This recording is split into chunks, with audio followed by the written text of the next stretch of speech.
In football, you look towards your X factors to make key differences in key plays in games. Well, when it comes to this game that the Lions have upcoming against the San Francisco 49ers, the real question is, which X factor is going to make the difference? We're going to talk about it in today's episode, folks, so stay tuned. We used to be a team no one respected. We used to be a team no one feared. That was then. This is now. First victory of the year on the line. Goff's got it. Back, looks, throws, end zone. Yes! Caught! You know who we are. 10-5, end zone, touchdown Detroit Lions! And you know where to find us. We won't be far. We'll be on your front porch waiting for you. We are the New Era Lions. And we are driven by Detroit. Hello everyone, and welcome back to yet another episode of MCM Motor City Mania. I'm your host, David T. Pike, and as always, we're diving in right now. But before we dive on in, I just want to say to all my loyal fans and subscribers that are coming on back, thank you all for coming back. Thank you all for your view, your support, and your patience. Thank you all for everything you do. It just means the world to me. And to those that are tuning into my show for the very first time, I just want to say thank you all for tuning in. Thank you for devoting some time to watching my content. I hope you all enjoy it, and more importantly, I hope to gain your all subscription if I've earned and deserved it. And with that being said, to everybody, I just want to say, I hope y'all are having a great day. Hope y'all are just feeling good. I hope to say, God bless. Thank you all for everything that you do. And let's get into this. So, here's the thing, folks. When we take a look at this game that's coming up for the Lions against the San Francisco 49ers, we already know that this is by far the hardest test that the Detroit Lions have faced this year. And it's not necessarily because of the fact that it's the 49ers, because the Lions have played some really, really good opponents this year other than the 49ers. I mean, gotta take it out there. We played the Ravens earlier in the year. We also played the Cowboys. We've played some really good teams out there. It's not like, they're the only really true test that the Lions have played this year. We also played the Chiefs. We've had some really good teams that we've played, and for the most part, we've done a pretty good job of competing with those teams. But it's like I said, it's not just the opponent that we're playing that's making this the hardest test that the Lions have had this year. It's also because of what this game is. This is not a regular season matchup. This isn't a primetime matchup. This isn't even just a playoff game. It's not like, a wild card game or a divisional round game. No. This is the game that sends you to the Super Bowl. This is about as big as it gets unless you actually get to the Super Bowl, which until the Lions get there, this is as big as it gets. So, this is a game where, as the saying would go, you got to put on your big boy pants now. You got to make sure that if you're ready to rock and roll and you're out there and you're ready to play. Because you got to think about it, folks. When it comes to the NFC, the 49ers are about as good as it gets. Because think about it. Over the last 2 years, 49ers have been 25-9 in 2 seasons. They went 12-5 this year and they went 13-4 last year. They have done pretty damn good over the last couple of seasons. Then if you think about this, they're in the NFC Conference Championship game this year. They were in the NFC Conference Championship game last year. And they were in the NFC Conference Championship game the year before that. And if you even go back even further than that, they have been to the NFC Conference Championship game 4 times in the last 5 years. So not only is this their third straight appearance to the Conference Championship game, they've made it there 4 times in the last 5 years. That means they've only missed it once. This is a pretty damn good, pretty damn experienced 49ers team that the Lions are going up against. And the 49ers have talent. I mean, come on now. They have 7 all-pro players, and they've got guys on that team that are definitely going to go into the Hall of Fame. I mean, Trent Williams, left tackle, yeah, he's going to go into the Hall of Fame one day. Bosa, he's going into the Hall of Fame one day. Pretty confident, Christian McCaffrey will as well. I mean, come on now. They've got some really good players. But let's also be fair here. I'm trying to make sure I'm fair to the 49ers, even though I'm a Lions fan. The Lions are no slouches. Think about it. The Lions have been 21-13 over their last 2 seasons. They went 12-5 this year. They were 9-8 last year. But let's think about this. Over the last 10 games of that last season, they went 8-2. So if you just wanted to play from those 10 games till now, the Lions have been on a pretty damn good tear. Think about this as well. The Lions this year, they had 5 All-Pro players. That is something that we have not seen in a while, or maybe even at all. You think about this as well. The Lions this year had, not this year, last 2 years, had 10 road wins. The Lions have shown that they can travel on the road and they can play in some pretty hostile environments and they can win.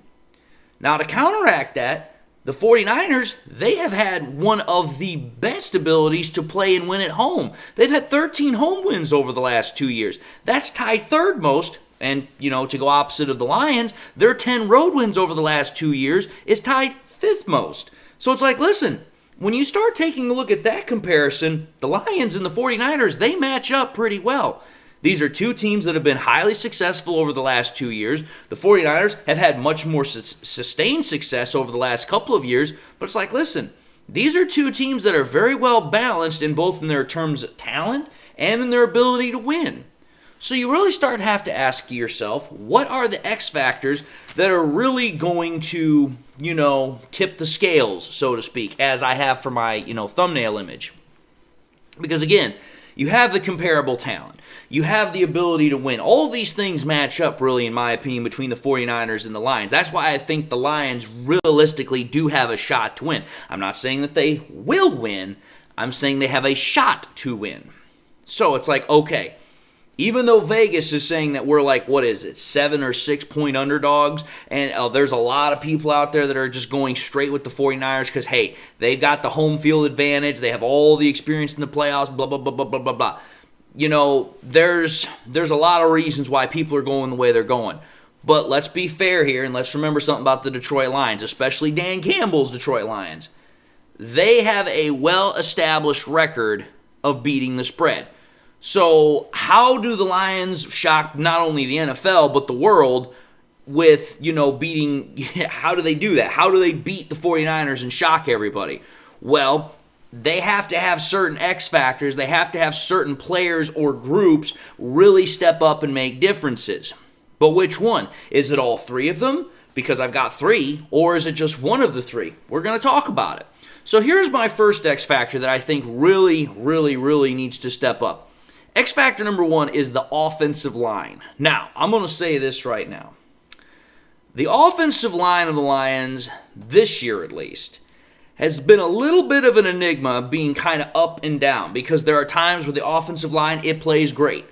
And then there are other times where the offensive line, it's kind of like, where the hell did you go? Because you have to think about it. Think about it from the rushing game perspective. This year, the Lions' rush attack has been one of the best in the league. But there have been times where that offensive line has had a really hard time of opening up rushing lanes for the running backs of for the Lions. Both times we played the Bucs, less than 100 yards. The Ravens, less than 100 yards. One of the Vikings games, if I recall correctly, it was the second one. So week 18, we had less than 100 yards.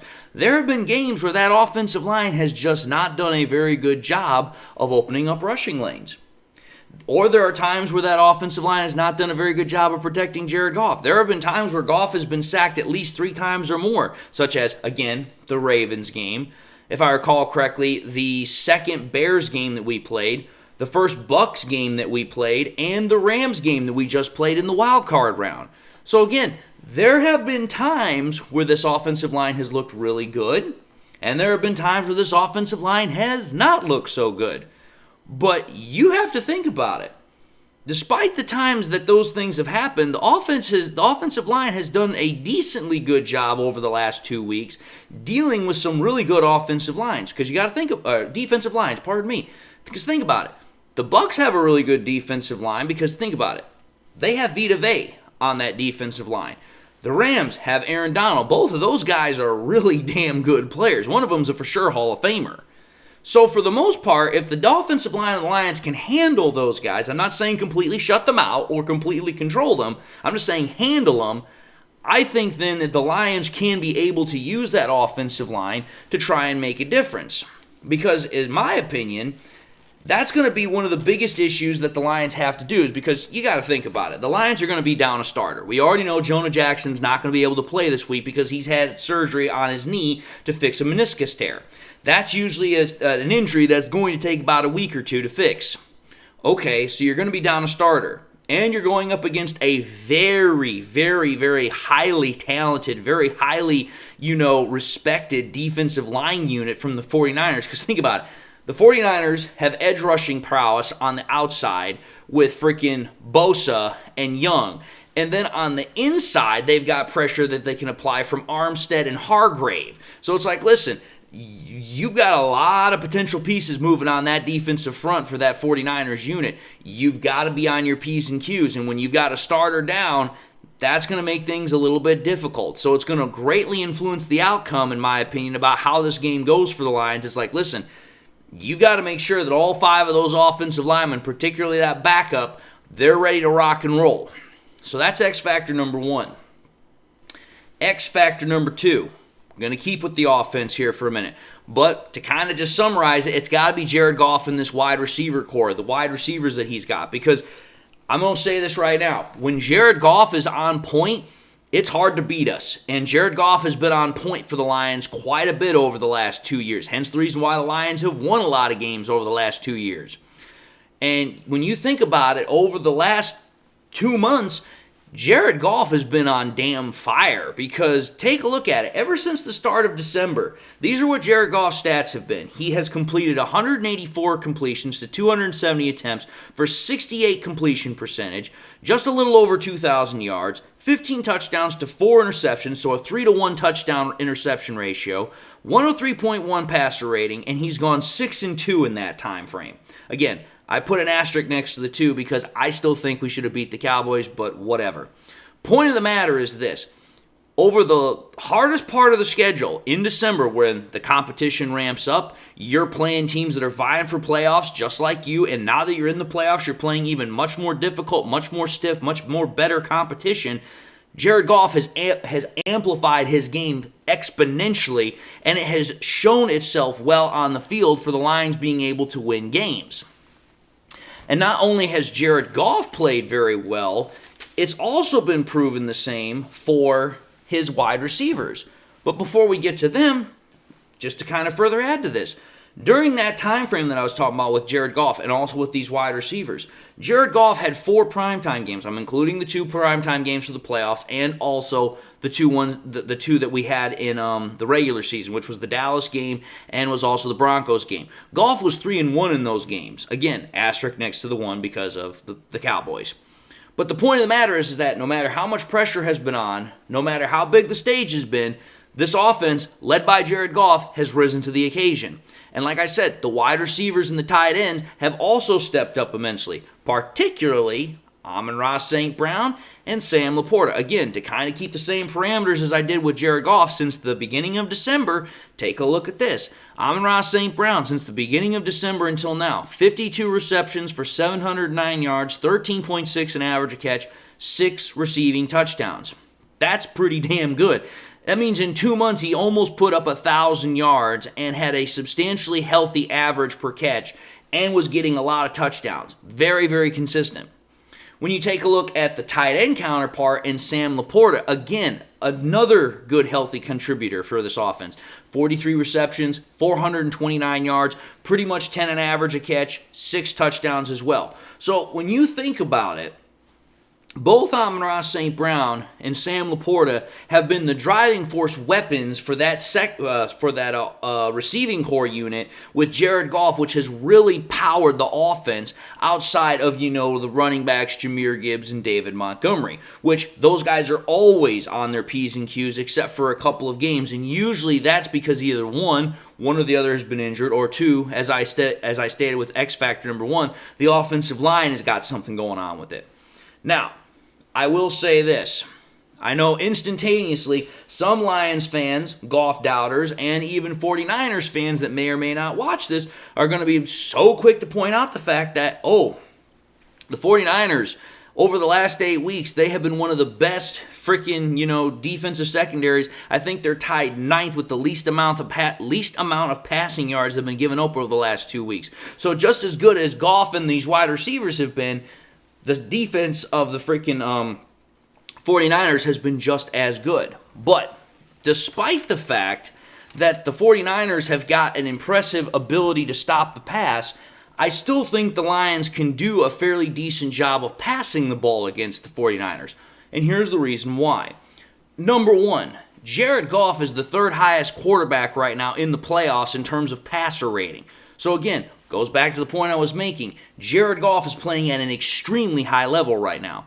Reason number two, one of the best things about the Lions is the ability of them being a very balanced offense. They are the fifth best rushing offense in the NFL, on top of the fact that they're the second best passing offense in the NFL. Now, why am I bringing that up? The reason why is because, as a lot of Lions fans have brought up, the game that the 49ers played prior to this against the Packers has a lot of good pieces that you can gather from it as to how you can prepare a game plan against the 49ers. Why do I say this? Well, think about it.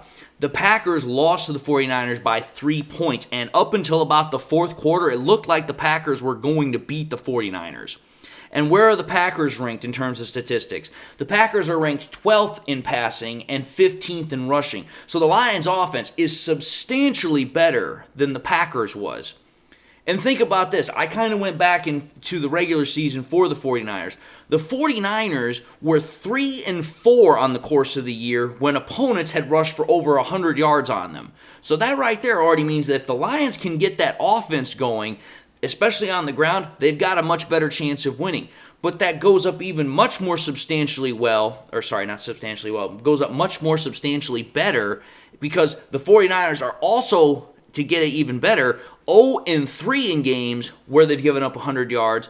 And this is the key. You limit turnovers to either one offensive turnover or less. So if you're only turning the ball over one time or less than that, the 49ers have not won yet, which means if you can run the ball and you can keep the ball clean, so out of the hands of the 49ers or limited to one turnover, you've got a chance to beat the 49ers because the 49ers only lost 5 times this year.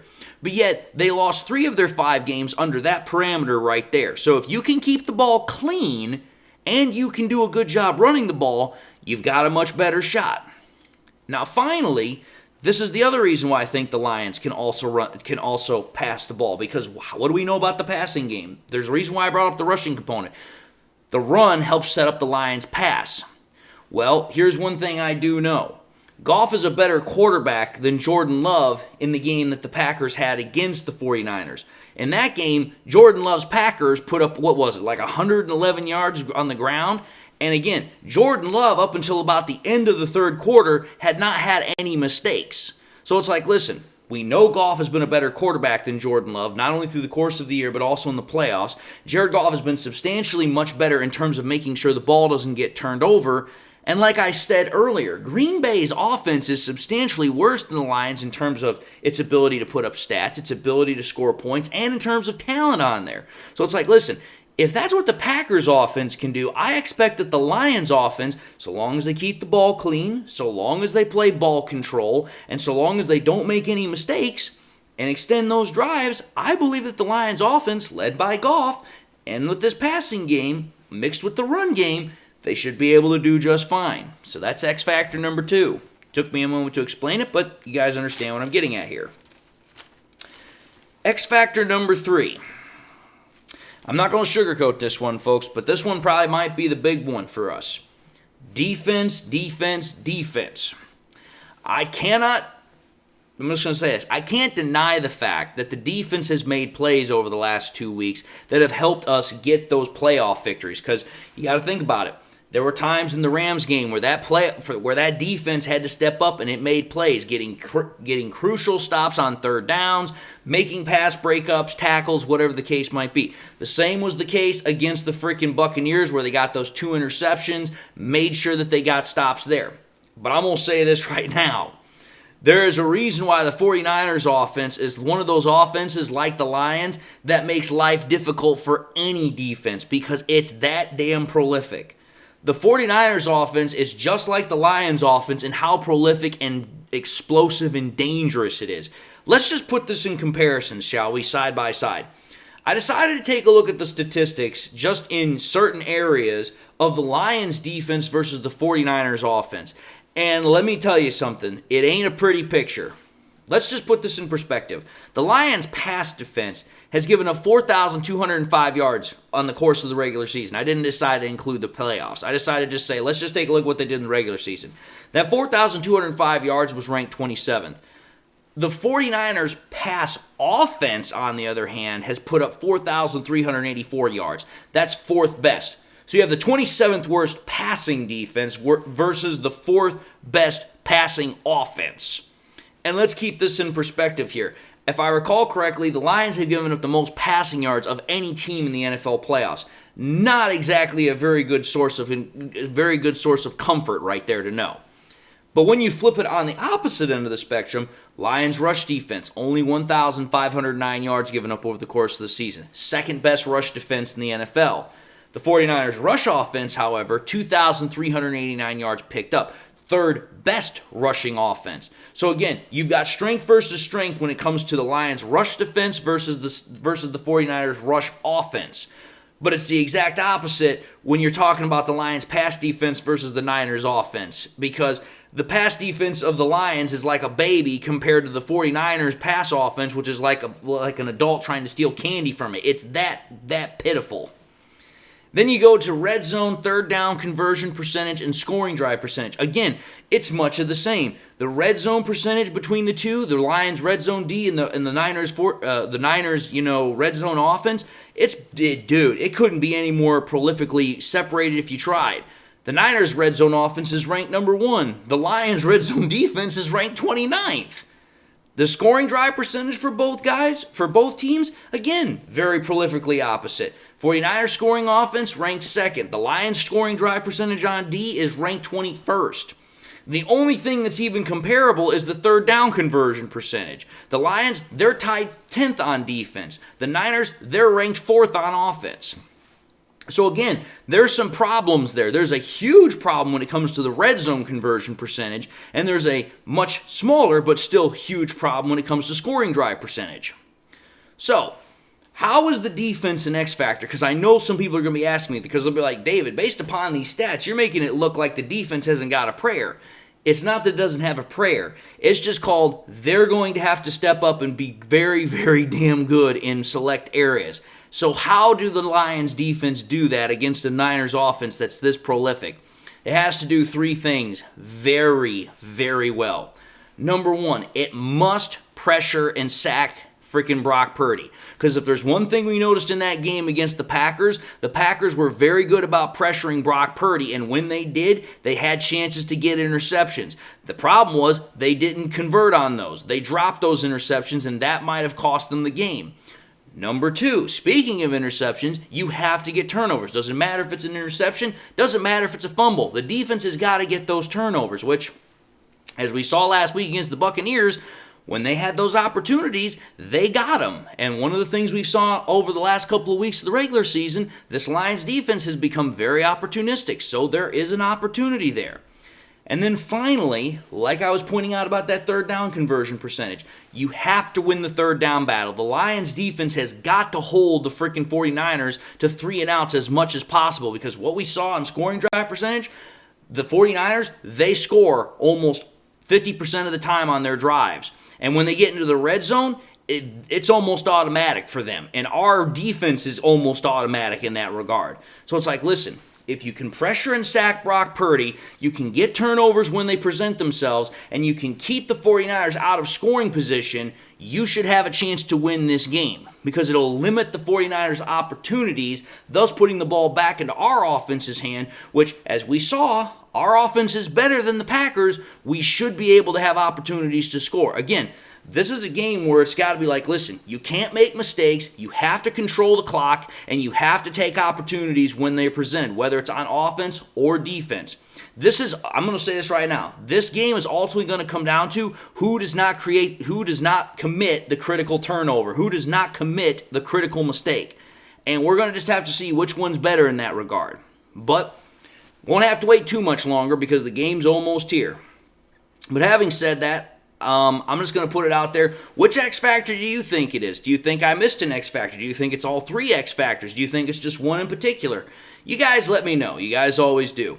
But having said that, I just want to say thank you all for watching in another episode of MCM Motor City Mania. If you liked what you saw, by all means, I highly encourage y'all to watch the next episode. I also highly encourage y'all please to do one of these 3 things. Like, comment, and subscribe to the channel. If by chance you subscribed in the past, you forgot to do so at the time, or you just subscribed and not had a chance to do so, I want to highly encourage y'all, please subscribe to the channel. It really helps me out, and I'm thankful for every subscription that I can get my hands on.